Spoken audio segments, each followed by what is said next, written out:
challenging year for a lot of people. The pandemic obviously had an amazingly disruptive and negative impact on so much of our lives. But one of the unintended consequences of it was that it accelerated the pace of technological adoption throughout the economy. And a lot of that was frankly out of necessity in some cases, like say e-learning, but a lot of it was also reflective of ongoing trends that were happening in the world, such as the acceleration of e-commerce. And it's true that during crises, technology generally tends to accelerate. In fact, history generally tends to accelerate as we're forced to confront strange circumstances and adapt really quickly. And I think that for blockchain and for crypto assets, the same can be said about this past year. For the past couple of years, there's been a slow and steady build out of a few new and interesting concepts in blockchain. In 2020 was the year where the rubber really hit the road. So the things that were most interesting to me about 2020 was number one, the massive explosion in the growth of stablecoins. So the value of assets that are digital assets that track traditional kinds of currencies like the US dollar grew from a couple of $billions to now, I believe, over $25 billion in value. And originally, these things were used as a convenient way to hold money on cryptocurrency exchanges so you could buy Bitcoin and other things. Nowadays, you're starting to see the use case of that expand to other areas such as remittances and payments. And interestingly, recently, we saw that the US government partnered with a company called Circle to use the USDC stablecoin as a payment rail for the Venezuelan government in exile, which I thought that was an interesting kind of synthesis of technology and politics. So stablecoins was one. Obviously, a discussion about 2020 can't go on without talking about DeFi, decentralized finance. This is the idea that you can use cryptographic networks and digital assets basically to simulate or mimic or improve upon traditional kinds of financial services like accessing credit, making investments, storing and moving value, and so on and so forth, sort of the basic nuts and bolts of what you consider retail commercial banking. And this is an area that, I still think is relatively unproven and very small. It's important to note that the value of, the biggest and most important DeFi protocols is maybe $2.5 to $3 billion. And to my knowledge, there are no major institutions that are stepping into this quite yet. And by that, I mean traditional institutions. Obviously, there are native crypto institutions that are. So I think that 2020 will be 2021 will be an interesting year to see how that progresses. And then the other big trend I would say is that towards the end of the year, especially, we started to see major financial services firms changing their tune about crypto assets, and ones that have already been have embraced it, really doubling down or tripling down on that. So the traditional so-called companies, and most of these are still quite innovative, such as Square, for example, or Fidelity. They've been in the space for a long time, but 2020 was the year where they really focused in. Square, for example, actually moved some of its treasury assets into cryptocurrencies, into Bitcoin, and made that a major pillar of their business. But even more traditional kinds of companies, in the past couple of weeks alone, we've seen the Bank of Singapore, Standard Chartered, and BBVA in Spain all basically say that they're focused in this area on custodying digital assets and on facilitating trade and transactions for clients, institutional mostly, but I think ultimately retail as well. And this is a big shift. There was a period where a lot of banks were paying lip service to blockchain, but generally trying to shun or stay away from digital assets. That has changed. They obviously see that there's a growing and important market here, and since they're intermediaries, they want to try and find ways to insert themselves into those marketplaces. 2020, the big thing for me was one of the big things for me was this sort of realization that the most important innovation of blockchain is crypto assets, is digital assets, the idea that you can use this technology to move and store and manage coins, securities, other kinds of things that have value online. And that's now where they're finally starting to focus. People who are not in this space go online and they see, my God, BBVA, Standard Chartered, Square, Stripe, MasterCard, Visa, governments, everyone's talking about this. It seems to have come out of nowhere. Well, it's not really true. I mean, it's a overnight success story that's been 10 years in the making, right? And there's a lot of hard work that has gone in to building the systems and building the technology and building these protocols so that they can now be ready for prime time, so to speak.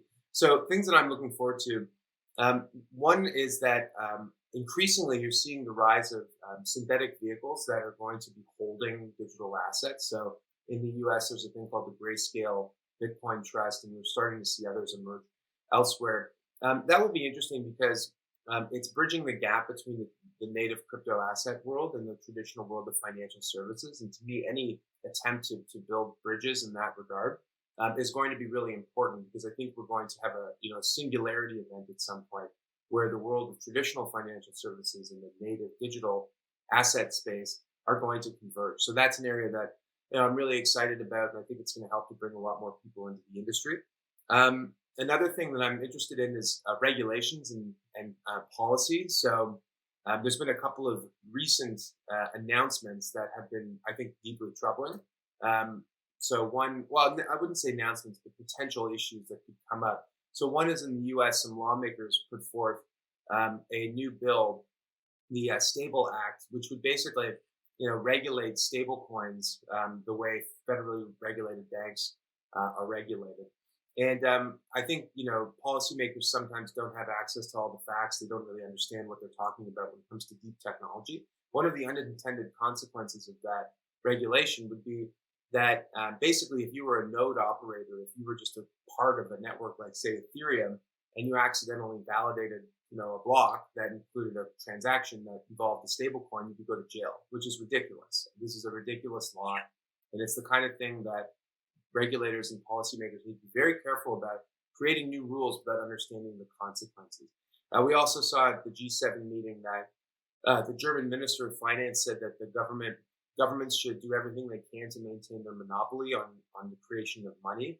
And I think that, for years it's been sort of okay that governments have sort of not paid that much attention to this question of, can money exist outside of the domain of governments? Now, as this whole space grows and grows and becomes more systemically important, they're really zeroing in on that. So I think that there's an important role for government to play in regulating the financial services industry and playing a role in the economy. But I think that they should try and keep an open mind about innovation. That technology is not something to be crushed. It's something to be supported. So this whole issue of regulation, I think, as things get bigger and more systemically important, it becomes a much bigger issue, right? So I think 2021, that's something I would also pay attention to. And then the last thing I would say is that around DeFi itself, 2020 was a year of experimentation. DeFi has actually been around for a year and a half or 2 years before this year, but it was so small that nobody paid attention. It's going to be interesting to see how that matures. So 2020, I would define as lots of interesting experiments and ideas, but a few too many get-rich-quick schemes and too many people getting sucked into the potential for outsized returns without understanding the underlying thing that they were investing in, buying, or so forth. And that's a big problem. Those are the things that can kill an innovation cycle, is when too much froth enters into the system. 2021 is going to be a year of scaling this technology and hopefully doing so in a responsible way.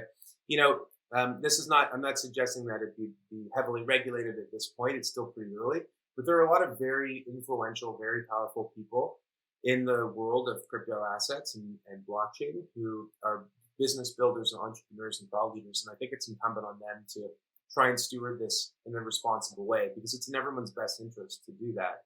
If they do that, it's going to grow and reach its potential. If they don't, it could fizzle out and die, which would be, or at least be sidetracked or undermined or maligned for a year or two. And that's a big problem. So I'm looking forward to the responsible growth and scalability and utility of the DeFi space. It's important to not lose sight of why all this matters, right? It's important to remember that what DeFi as a subgroup of the whole blockchain world represents is the ability to reimagine how the world's most important industry, financial services, operates. And this is an industry that is unlike any other industry. It is the plumbing of the global economy, and it is the lifeblood of the global economy. And it affects every single person and every single business in deeply profound ways. So what we're talking about is the biggest prize in business, basically the potential to reimagine and hopefully improve the way financial services works. And in so doing, create new products and services, reduce barriers for capital, improve access to the nuts and bolts and making more of what the industry does. And these are all really important goals, and we should be working towards them. So it's important. Thank you for mentioning that we not lose sight of what this is all about and why it's important. If you like that, come back for more. All you have to do is click like, always comment, we love that, and subscribe. And don't forget to watch the next one.